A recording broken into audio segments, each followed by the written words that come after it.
My name is Nathan and I've always been the outsider in my own family. Not because I did anything wrong. Just because I worked hard and succeeded. I should have seen the betrayal coming years ago, but I didn't. And that was my mistake. I grew up in a middle-class home where money was always tight. My parents did their best, at least that's what I used to tell myself. But the truth is, they didn't treat us equally. My younger brother, Jake, was the golden child. The favorite. He never had to try, never had to struggle, never had to take responsibility for anything. Yet somehow he was always the one who got the support, the attention, the love. And me? I was the responsible one. The serious one. The one who didn't get into trouble, who studied late into the night, who worked 2 part-time jobs in high school just to save for college. I knew I couldn't rely on my parents for help, so I didn't. I pushed myself, got a full-ride scholarship to a top university, and landed a high-paying job in finance. Now, at 34, I own my home, travel whenever I want, and until recently sent money to my family every month just to help out. Not once did I expect gratitude.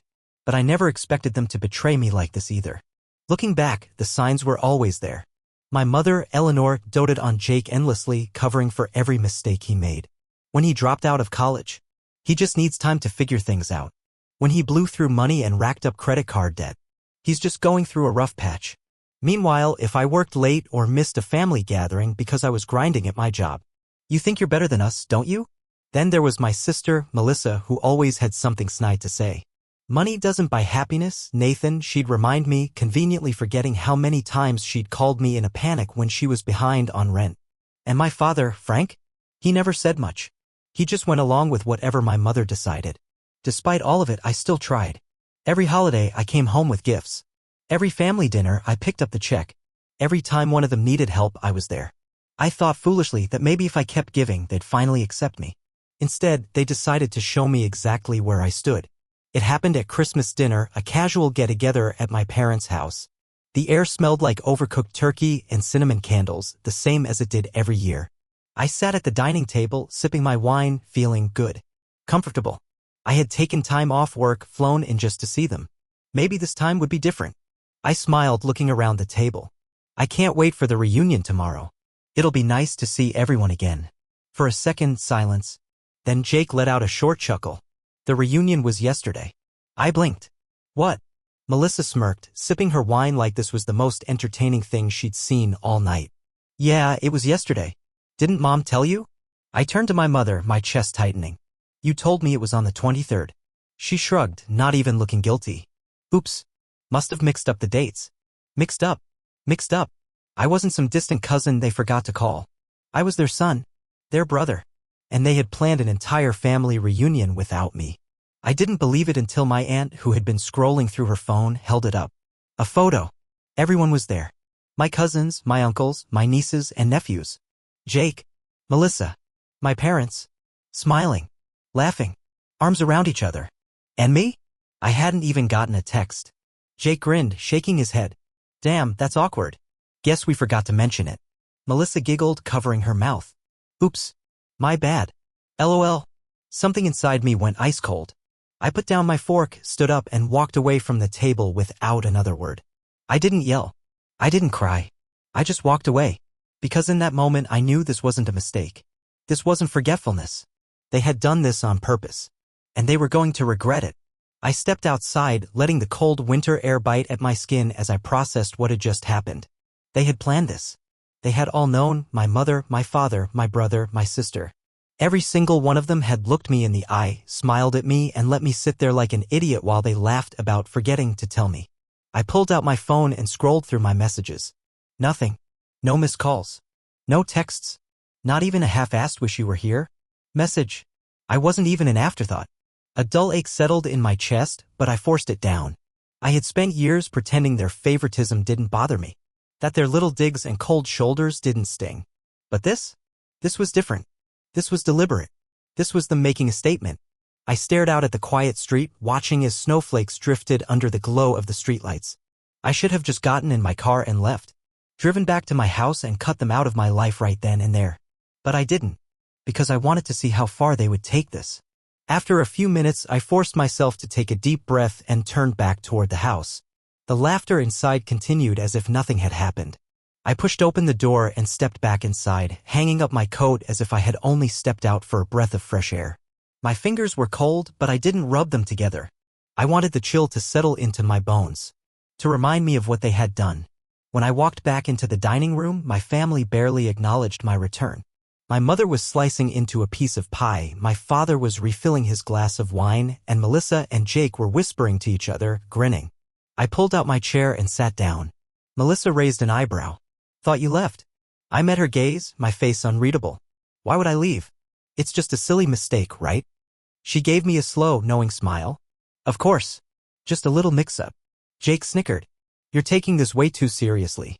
It's not like we did it on purpose." I leaned back in my chair, tilting my head slightly. "You all had an entire family reunion.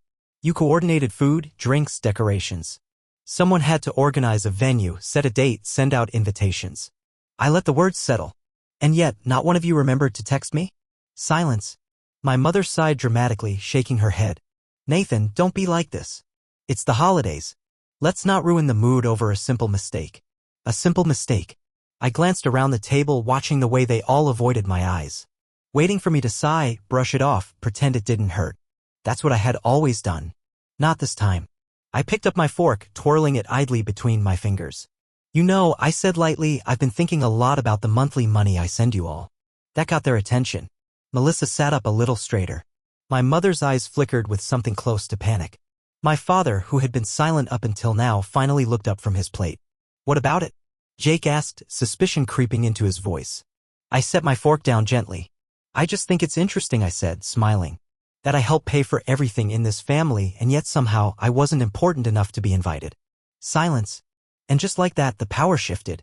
I leaned back, watching their faces shift. Jake's smirk had vanished. Melissa's fingers tightened around her fork. My mother's expression flickered, a mix of unease and poorly concealed panic. My father cleared his throat. "Nathan," he started, his voice softer than usual. "Let's not get ahead of ourselves. This isn't about money, isn't it?" I asked, tilting my head. "Because it sure seems like it." I let my gaze sweep across the table, taking in the suddenly stiff postures, the awkward silence. "I mean, let's be honest here. When was the last time any of you reached out to me for something other than a favor? When was the last time we had a conversation that didn't end with one of you needing help?" No one spoke. Melissa scoffed, crossing her arms. "Oh, come on, Nathan. Don't be dramatic." I chuckled, shaking my head. "Dramatic? No, Melissa. Dramatic would be me flipping this table over and storming out. Dramatic would be me making a scene right now." I leaned forward slightly, lowering my voice just enough to make them listen. "But instead, I'm just sitting here, thinking." Jake rolled his eyes, shifting uncomfortably in his seat. "Man, you're acting like we robbed you or something. We forgot to tell you about a dumb reunion. That's it. It's not like we did it on purpose." I smiled, but there was no warmth in it. "Didn't you?" Jake hesitated. My mother jumped in quickly. "Sweetheart, no one meant to hurt you. You're overreacting." "I don't think I am," I replied, my voice measured. "I think, for the first time, I'm seeing things exactly as they are. For years, I had made excuses for them. I had convinced myself that their favoritism was unintentional.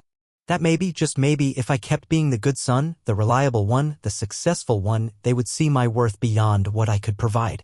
But sitting here, looking at their faces, I finally understood. They didn't respect me. They didn't love me the way a family should. I was a convenience, a source of income, a safety net, and I was done being used. Melissa shifted in her seat. "Nathan, stop being petty. You're not actually going to stop helping us just because you're mad, right?" She let out a nervous laugh, but I could hear the underlying tension in her voice. I tapped my fingers against the table. "Petty?" I repeated. That's funny, coming from the person who had no problem cashing my checks every time she was behind on rent. Her face darkened. "And Jake," I continued smoothly, turning to him, "you might want to check your bank account before you say anything else. Because I can guarantee those new sneakers you just ordered? They won't be covered by me anymore." Jake's face paled. "Wait. What? You heard me." He scoffed, waving his fork in the air. "Dude, you're being ridiculous. You have plenty of money. It's not like it hurts you." I raised an eyebrow. "You just proved my point." Silence. For the first time in years, I watched the panic set in. Mom sighed, placing a hand over mine like she had so many times before when she wanted to manipulate me into compliance. "Nathan, sweetheart, we're family. We love you. Let's not let a little misunderstanding ruin that." I stared at her hand, then at her face. I had seen that expression too many times before. The carefully constructed mask of motherly concern. The same mask she wore every time she dismissed my feelings. Every time she brushed off the favoritism, the backhanded comments, the way I was always the outsider looking in. And it hit me. They weren't sorry.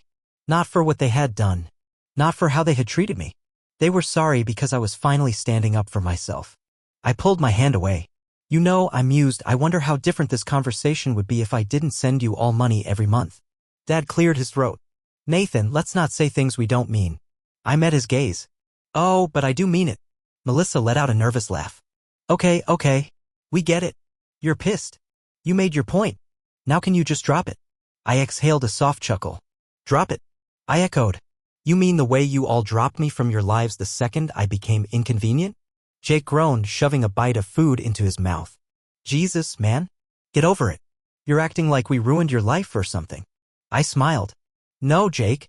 You didn't ruin my life. I stood up, adjusting my jacket. But you did show me something important. Melissa narrowed her eyes. And what's that? I grabbed my keys from my pocket. That I don't owe you anything.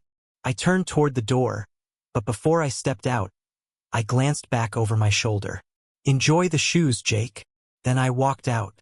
The moment I stepped into the cold night air, my phone started buzzing. Mom. Ignored. Melissa. Ignored. Jake. Ignored. I unlocked my car, slid into the driver's seat, and let out a slow breath. For the first time in years, I felt something I hadn't in a long time. Peace. They had spent years taking me for granted, thinking I'd always be there, thinking I'd always help. But they forgot something important. I was the one holding them up. And now they were about to learn what it felt like to fall.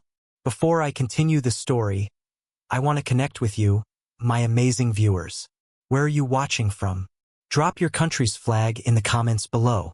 And if you've ever been betrayed by someone who was supposed to care about you, hit that like button, because the story isn't over yet. I drove home in silence, the weight of my decision settling in my chest. For the first time in years, I had done something purely for myself. No second-guessing, no guilt, and no wondering if I was being too harsh. It felt liberating, as if a long-held burden had finally been lifted. When I pulled into my driveway, my phone had already exploded with messages. I knew exactly what to expect. Angry pleas, desperate texts, and frantic phone calls from those who had always taken my support for granted. I stepped inside, tossed my keys on the counter, and without even taking a seat, glanced at my phone to see the barrage of notifications. My mother's tone was immediately accusatory, trying to convince me that I was being ungrateful and cruel. My sister's words, laced with disappointment and passive aggressiveness, painted me as someone abandoning the family when they needed me most.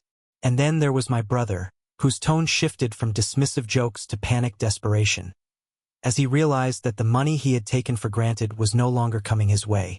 I set my phone aside and leaned back on the couch, determined not to let their guilt trips disturb the newfound peace I was experiencing.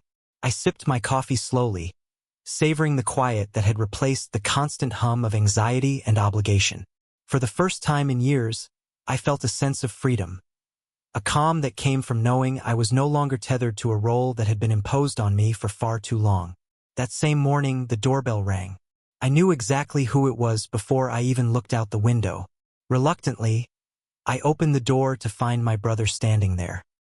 He looked like a man defeated by his own mistakes, disheveled, with dark circles under his eyes, and an expression of raw desperation that betrayed his frantic state. His voice was strained as he tried to explain his predicament. He had spent money recklessly, assuming that I would always be there to bail him out. The bills were due, and his account was on the brink of overdraft. He pleaded for help, insisting that it was just one last time. I listened calmly as he rambled on, his words a mix of anger and pleading. I couldn't help but notice how he tried to justify his actions by reminding me of past favors, as if those debts could somehow be repaid by endless financial support. Instead of the sympathetic response he craved, I found myself feeling a quiet resolve. I remembered all the years I had spent being the reliable, generous one, all the times I had sacrificed my own needs to patch up their mistakes. It was clear now that this cycle of dependency had to end. When he demanded help, his tone shifting from frustration to bitterness, I simply shook my head. I asked him, in a measured tone, what he expected me to do. Bail him out again, as if that were a right rather than a favor. His anger flared when he accused me of thinking I was better than him, of acting as though my success placed me above the family. But I had already made up my mind. I told him, not with harsh words but with the clarity of someone who had finally understood his own worth, that I no longer owed him or anyone in the family anything. I remember standing there for a moment, the chill of the early morning air mingling with the warmth of my newfound conviction. My brother's eyes, full of panic and regret, slowly lost their fire as he realized that I was no longer the safety net he had always taken for granted. I took a step back, turned, and closed the door behind me without a backward glance. Later that day, as I settled into the quiet of my home, I reviewed the final messages that came in. They were desperate, angry, and full of regret. But to me, they were nothing more than echoes of a past I was leaving behind. I typed one final message into the family group chat, stating that I was done and that they should never ask me for money again, and then I blocked all the contacts. With that decisive act, I felt completely and utterly free. For the first time, I was living for myself, unburdened by the expectations and demands of a family that had never truly valued me. The silence that followed was not empty. It was filled with the promise of a future where I could finally put myself first.